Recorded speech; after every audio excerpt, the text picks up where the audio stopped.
வணக்கம். இன்றைய பதிவில் நாம ப்ரெசன்ட் கண்டினியூஸ் டென்ஸை பற்றி பேச போகிறோம். இந்த ப்ரெசன்ட் கண்டினியூஸ் டென்ஸோட ஸ்ட்ரக்சர் எப்படி இருக்கும்னா, subject plus be form verb am, is, are ஏதாவது ஒன்று இருக்கும்.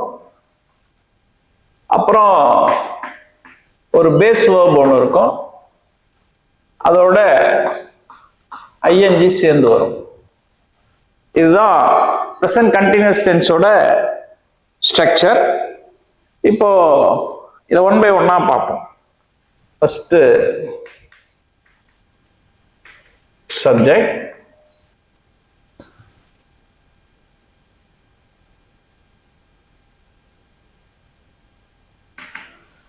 auxiliary verb, then verb plus ing, கடைசியா ஒரு தொகுப்பு, அதாவது எக்ஸாம்பிள் வச்சுக்கிட்டு எல்லாத்தையும் தொகுத்து சொல்லிப்போம். இப்போ நமக்கு ஐங்கிறது சப்ஜெக்ட், அது first person singular I, he, she, it இதெல்லாம் தேர்ட் பர்சன் சிங்குலர். விங்கிறது ஃபர்ஸ்ட் பர்சன் ப்ளூரல், யூங்கிறது second person singular and plural, தேங்கிறது தேர்ட் பர்சன் ப்ளூரல். இதெல்லாம் சப்ஜெக்ட் தான். இப்போ ஐங்கிறது சப்ஜெக்ட் ஆகுதுன்னா நம்ம ஆக்சிலரி வேர்ப் வந்து ஆமை சூஸ் பண்ணிக்கணும். ஆம், ஏதாவது ஒரு வேர்பை கன்சிடர் பண்ணிப்போம். ஒர்க் அப்படிங்கிற வேர்ப் எடுத்துக்குவோம். ப்ரெசன்ட் கண்டினியூஸ்ல சொன்னோம்னா அதோட ஐஎன்ஜி சேர்த்துக்கணும். இப்போ சென்டென்ஸா பாருங்க, ஐ எம் ஒர்க்கிங், இதுதான் ப்ரெசன்ட் கண்டினியூஸ் டென்ஸ். இப்போ he, she, it வருது.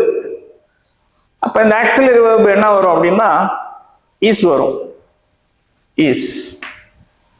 இந்த ஒர்க்கே வேர்ப் எடுத்துக்கிட்டோம்னா ஒர்க் பிளஸ் ஐஎன்ஜி பாருங்க. he is working, அவன் பணி செய்து கொண்டிருக்கிறான். present continuous. அதே மாதிரி she is working, it is working. இப்போ இந்த வி, யூ, தே இதெல்லாம் எடுத்துட்டோம்னா அதுக்கு ஆக்சிலரி வெர்ப் வந்து ஆர் வரும்.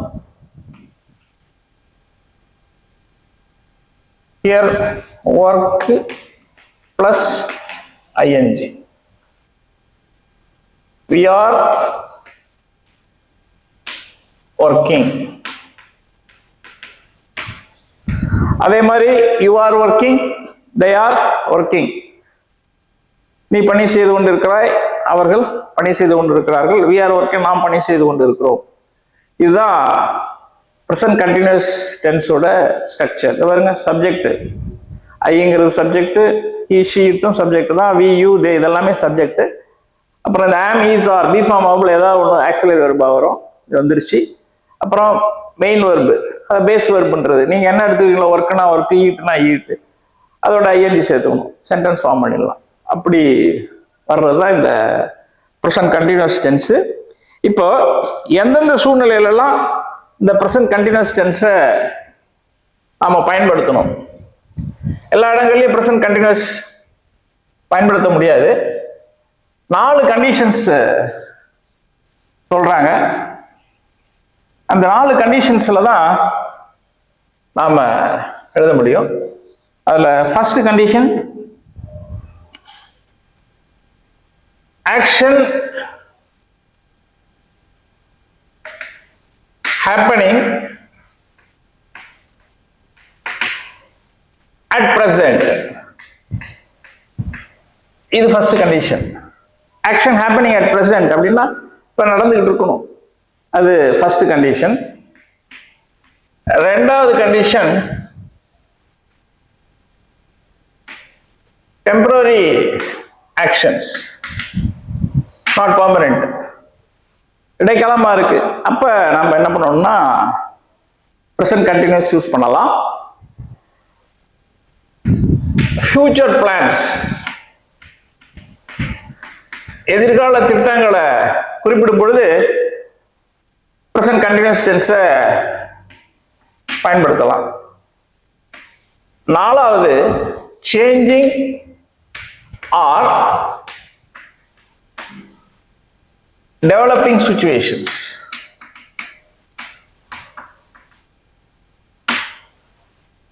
மாறக்கூடியது, திடீர்னு ஒன்று மாறுது, இல்லை இம்ப்ரூவ் ஆகிட்டு இருக்கு. அப்போ நம்ம என்ன பண்ணோம்னா ப்ரெசன்ட் கண்டினியூஸ் டென்ஸை உபயோகப்படுத்தணும். இப்போ நம்ம ஒவ்வொன்றுக்கும் உதாரணம் பார்ப்போம். First case, action happening at present அப்படின்னு நான் சொன்னேன். பாருங்க, she is reading a book. அவள் ஒரு புத்தகம் படித்துக் கொண்டு இருக்கிறாள். இப்ப படிச்சுக்கிட்டு இருக்காள். நவ் அப்ப ஆக்ஷன் ஹேப்பனிங் அட் பிரசன்ட் தானே, இப்ப நடக்கக்கூடிய நிகழ்வு தானே. பாருங்க, இஸ் ரீடிங், ரீடுங்கிற வேர்போட ஐஎன்ஜி சேர்த்திருக்கேன், பிரசன்ட் கண்டினியூஸ் யூஸ் பண்ணிவிட்டேன். இப்ப நான் உங்கள்கிட்ட பேசிட்டு இருக்கேன். I am talking to you. பாருங்க, டாக்குங்கிற வேர்போட ஐஎன்ஜி சேர்த்து I am talking, present continuous use பண்ணியிருக்கேன். அப்போ ஆக்ஷன் ஹேப்பனிங் அட் பிரசன்ட் அப்படின்னா நம்ம என்ன யூஸ் பண்ணணும்? பிரசன்ட் கண்டினியூஸ் யூஸ் பண்ணணும். இப்போ அடுத்தது ரெண்டாவது கேஸ், டெம்பரரி ஆக்ஷன்ஸ். பாருங்க, he is staying with his friend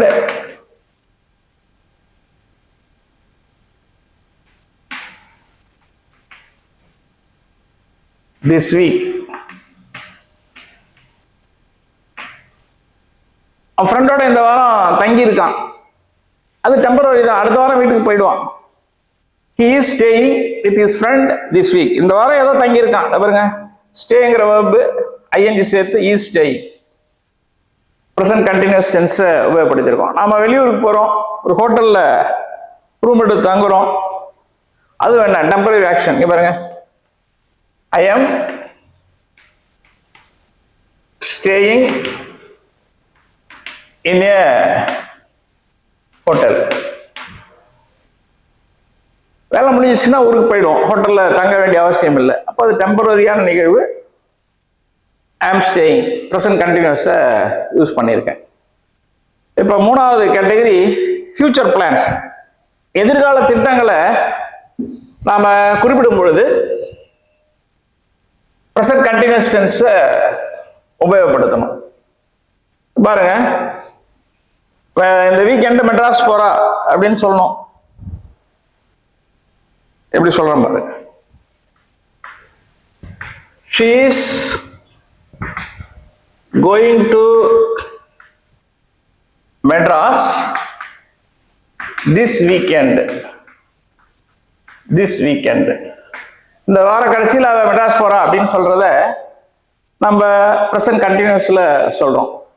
கோங்கிற verb ING சேர்த்துட்டோம், is going, she is going. இந்த பாருங்க, ஃபியூச்சர் பிளான். இப்போ நாம நாளைக்கு எல்லாரும் சேர்ந்து நம்ம பேராசிரியரை சந்திக்க போறோம் அப்படின்னு சொல்லணும். we are going to meet our professor tomorrow. நாளை நாம் அனைவரும் நமது பேராசிரியரை சந்திக்க இருக்கிறோம். ஃபியூச்சர் பிளான் தானே, அது எதில் சொல்றோம்? ப்ரெசன்ட் கண்டினியூஸ் டென்ஸ் சொல்றோம். அடுத்த லாஸ்ட் கேஸ் பாருங்க, சேஞ்சிங் ஆர் டெவலப்பிங் சிச்சுவேஷன்ஸ். திடீர்னு சீதோஷ்ண நிலை மாறிடுச்சு, குளிர ஆரம்பிச்சிருச்சு. பாருங்க, the weather is getting colder. சடனா மாறிடுச்சு, சேஞ்சிங் சிச்சுவேஷனா. இங்க பாருங்க, இஸ் கெட்டிங், கெட்டுங்கிற verb ing சேர்த்துட்டு இஸ் போட்டேன், இஸ் கெட்டிங். அப்போ ப்ரெசன்ட் கண்டினியூஸ் டென்ஸை உபயோகப்படுத்துகிறோம். டெவலப்பிங், இப்போ நாம இங்கிலீஷ் கிராமர் படிக்கிறோம். இப்போ நம்ம இங்கிலீஷ் என்ன ஆகுது? இம்ப்ரூவ் ஆகுது. பாருங்க, my English is improving. My English is improving. Develop ஆயிடுச்சு, டெவலப் ஆயிட்டு இருக்கு. அதனால நம்ம என்ன பண்றோம்? ப்ரெசன்ட் கண்டினியூஸ் டென்ஸை உபயோகப்படுத்துறோம். ஆக இந்த 4 படிநிலைகள்ல தான் நம்ம இந்த ப்ரெசன்ட் கண்டினியூஸ் டென்ஸை உபயோகப்படுத்தணும். இப்போ இதெல்லாம் வச்சு அஃபர்மேட்டிவ், நெகட்டிவ், இன்ட்ராகேஷன் பார்ப்போம்.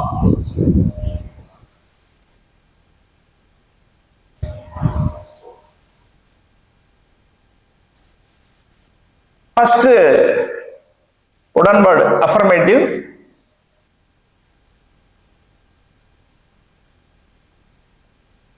பாருங்க, அஃபர்மேட்டிவ், அதுக்கு நெகட்டிவ், அப்புறம் கேள்வி இன்ட்ராகேட்டிவ், இன்ட்ராகேட்டிவ், அப்புறம் negative question, negative question. First I am working, இதை எடுத்துங்க. ஐ எம் ஒர்க்கிங் அஃபர்மேட்டிவ், நான் பணி செய்து கொண்டிருக்கிறேன். அதே மாதிரி he is working, he is working, we are working. இதே மாதிரி தான் she is working, it is working, you are working, they are working, எல்லாத்துக்கும் வரும். இப்ப இதுக்கு நெகட்டிவ் எழுதணும். அப்படியே நாட் சேர்த்துட வேண்டியதான். I am not working, he is not working, அவன் பணி செய்து கொண்டிருக்கவில்லை. we are not working. இந்த உடன்பாட்டை மறுத்து சொல்றோம், அஃபர்மேட்டிவ்க்கு நெகட்டிவ். இப்ப இந்த உடன்பாடு இருக்கு இல்லையா, அதை கேள்வியை மாத்தணும். பாருங்க, am I working, am I working.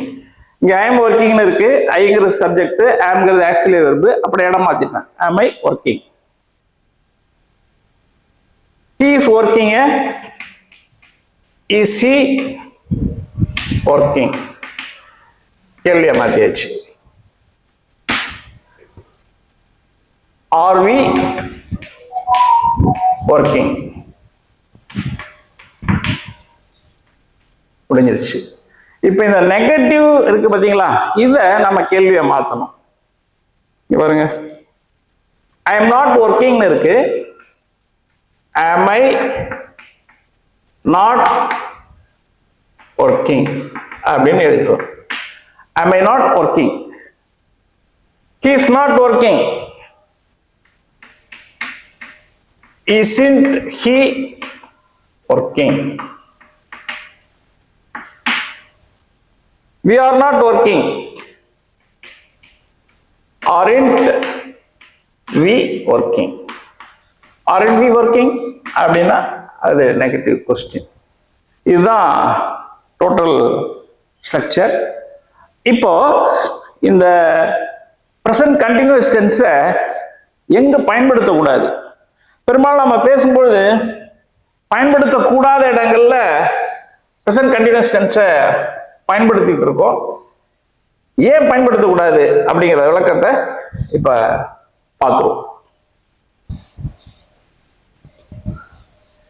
இதுல ஸ்டேட்டிவ் வெர்ப்ஸ்னு ஒண்ணு இருக்கு, ஒரு concept. Action verbs, stative verbs நமக்கு தெரிஞ்சதுதான். பாருங்க, love, hate, know, understand,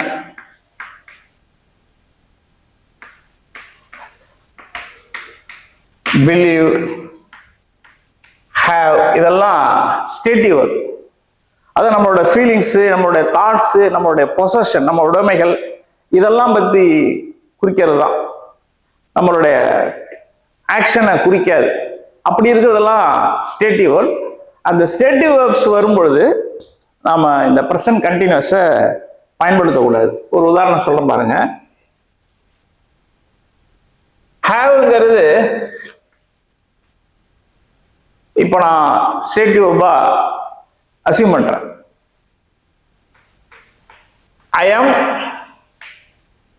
having a car, இது ஒரு sentence. I have a car, இது ஒரு சென்டென்ஸ். இந்த ரெண்டு சென்டென்ஸ்ல எது சரி அப்படின்னா இதுதான் சரி. ஐ ஹாவ் எ கார் தான் சரி, ஐ ஆம் ஹேவிங் எ கார் அப்படிங்கிறது தப்பு. ஏன்னா இந்த ஹேவ்ங்கிற வேர்போட ஐஎன்ஜி சேர்த்திருக்கேன். ஹேவ் தான் பேஸ் வேர்பு. இந்த பேஸ் வேர்பு வந்து ஸ்டேட்டிவ் வேர்பு, அதாவது நம்மளுடைய உடைமையை குறிக்கும். நான் வைத்திருக்கிறேன்ங்கிறோம் இல்லையா, அந்த அர்த்தத்தில் வருது. அப்போ பொசசிவ், அதாவது பொசஷனை குறிக்கும் போது, உடைமையை குறிக்கும் பொழுது அது ஸ்டேட்டிவ் வேர்பா இருக்கிறதுனால ஸ்டேட்டிவ் வேர்போட ஐஎன்ஜி சேர்க்கக்கூடாது. அதை வந்து ப்ரெசன்ட் டென்ஸ்ல தான் சொல்லணும்.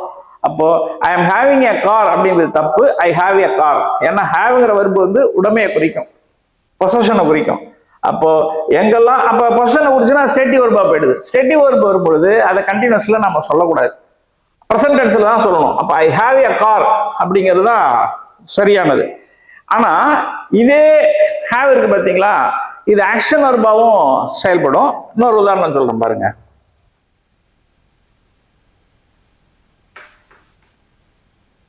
I am having lunch. இப்ப இந்த சென்டென்ஸ் ஹேவ்ங்கிறது ஸ்டேட்டிவ் வெர்பா இருந்ததுன்னா தப்பு. ஆனா இங்க ஹேவ் வந்து ஆக்ஷனை குறிக்கும். இந்த ஹேவிங் அப்படிங்கிறது ஈட்டிங்கை குறிக்கும். நீங்க சாப்பிட்டுக்கிட்டு இருக்கீங்க, வெளியே அந்த ஒரு ஆள் என்னையா செய்துட்டு இருக்க அப்படின்னு கேட்கிறாரு. ஐ எம் ஹேவிங் லஞ்ச் அப்படின்னு சொல்றோம், நான் சாப்பிட்டுட்டு இருக்கேன் அப்படின்னு. அப்ப இங்க ஹேவிங்கிறது ஈட்டிங்கை குறிக்கிறதுனால இந்த சென்டென்ஸ் கரெக்ட். ஆக ஒரே வெர்பு ஸ்டேட்டிவ் வெர்பாவும் செயல்படும், ஆக்ஷனாகவும் இருக்கும், ஆக்டிவ் வெர்பாவும் இருக்கும். அப்ப அது எந்த பொசிஷன்ல உட்கார்ந்து இருக்கு அந்த வெர்புங்கிற பொறுத்து தான் நாம வந்து இந்த ப்ரெசன்ட் கண்டினியூஸ் டென்ஸை உபயோகப்படுத்தணுமா படுத்த வேண்டாமா அப்படிங்கிற முடிவுக்கு வரணும். இப்போ ஹேவிங் ஏ காருங்கிறது உடைமையை குறிக்குது, பொசஷனை குறிக்குது, அதனால அது தப்பு. ஐ ஹாவ் ஏ கார்னு சிம்பிள் ப்ரெசன்ட் டென்ஸ்ல தான் சொல்லணும், ப்ரெசன்ட் கண்டினியூஸ்ல சொல்லக்கூடாது. ஆனா என்ன செய்யறாங்க, நம்ம சாப்பிட்டு இருக்கும்போது நான் சாப்பிட்டுட்டு இருக்கேன் என்னோட சாப்பாடுன்னு சொல்றோம், ஐ எம் ஹேவிங் லஞ்சுன்னு சொல்றோம் சாப்பிட்டுட்டு இருக்கும்போது. அப்ப இங்க ஹேவிங்கிறது எதை குறிக்கும், ஈட்டிங்கை குறிக்கும். ஈட்டிங்கிறது என்ன, ஆக்ஷன். அப்போ ப்ரெசன்ட் கண்டினியூஸை உபயோகப்படுத்தலாம். ஆனா இங்க பொசஷனை குறிக்கிறதுனால, உடைமையை குறிக்கிறதுனால ப்ரெசன்ட் கண்டினியூஸ் டென்ஸை பயன்படுத்தக்கூடாது. நாம சிம்பிள் ப்ரெசன்ட் தான் யூஸ் பண்ணோம். அந்த மாதிரி ஐ எம் லவ்விங் யூ அப்படின்னு சொன்னா தப்பு. லவ்ங்கிறது ஃபீல். அப்ப நீ என்ன பண்ணணும், ஐ லவ் யூ தான் சொல்லணும். ஐ எம் ஹேட்டிங் யூ தப்பு, I hate you. I am knowing you தப்பு, I am understanding you, I am believing you. இதெல்லாம் நாம வந்து சிம்பிள் ப்ரெசன்ட்ல தான் சொல்லணும். ப்ரெசன்ட் கண்டினியூஸ் டென்ஸை பயன்படுத்தக்கூடாது. என்ன சொல்ல வரோம் அப்படின்னா, யூஸ் பண்ற வெர்பு ஸ்டேட்டிவ் வெர்பா இருந்தது, அதாவது நம்மளோட இன்டென்ஷன், நம்மளுடைய தாட்ஸ், நம்மளுடைய பொசஷனோடு தொடர்புடையதா இருந்ததுன்னா அப்ப சிம்பிள் ப்ரெசன்ட் டென்ஸ் தான் யூஸ் பண்ணணும், ப்ரெசன்ட் கண்டினியூஸ் உபயோகப்படுத்தக்கூடாது. சமயத்துல ஒரே வெர்பு என்ன பண்ணணும்னா ஸ்டேட்டிவ் வெர்பாவும் ஆக்ட் பண்ணும், ஆக்ஷன் வெர்பாவும் இருக்கும். அது ஆக்ஷன் வெர்பா ஸ்டேட்டிவ் வெர்பான்னு புரிஞ்சுக்கிட்டு நம்ம ப்ரெசன்ட் கண்டினியூஸை உபயோகப்படுத்தணும். அதுக்கு எக்ஸாம்பிள் இதுதான். ஐ எம் ஹேவிங் லஞ்சுங்கிறது கரெக்ட், ஏன்னா இங்க ஹேவிங்கிறது ஈட்டிங்கிற செயல்பாட்டை குறிக்குது. அப்போ நம்ம ப்ரெசன்ட் கண்டினியூஸை பயன்படுத்தலாம். ஆக ஒரே வெர்பு ஸ்டேட்டிவ் வெர்பாவும் இருக்கும், ஆக்ஷன் வெர்பாவும் இருக்கும். அதோட நிலைப்பாட்டை பொறுத்து ப்ரெசன்ட் கண்டினியூஸ் உபயோகப்படுத்தணுமா படுத்தக்கூடாதுங்கிற முடிவுக்கு நாம வரணும். ஸ்டேட்டிவ் வெர்பா இருந்தா கண்டிப்பா ப்ரெசன்ட் கண்டினியூஸ் டென்ஸை பயன்படுத்தக்கூடாது. இதுதான் இந்த ப்ரெசன்ட் கண்டினியூஸ் டென்ஸோட சாராம்சம். இந்த கடைசி பாயிண்ட் கொஞ்சம் பார்க்கறது கன்ஃபியூஸ் பண்ற மாதிரி தெரியும். நம்ம பழக்கத்துல உபயோகப்படுத்த சென்டென்ஸ் எழுத எல்லாமே எளிமையா வந்துடும். பார்க்கலாம். தேங்க்ஸ்.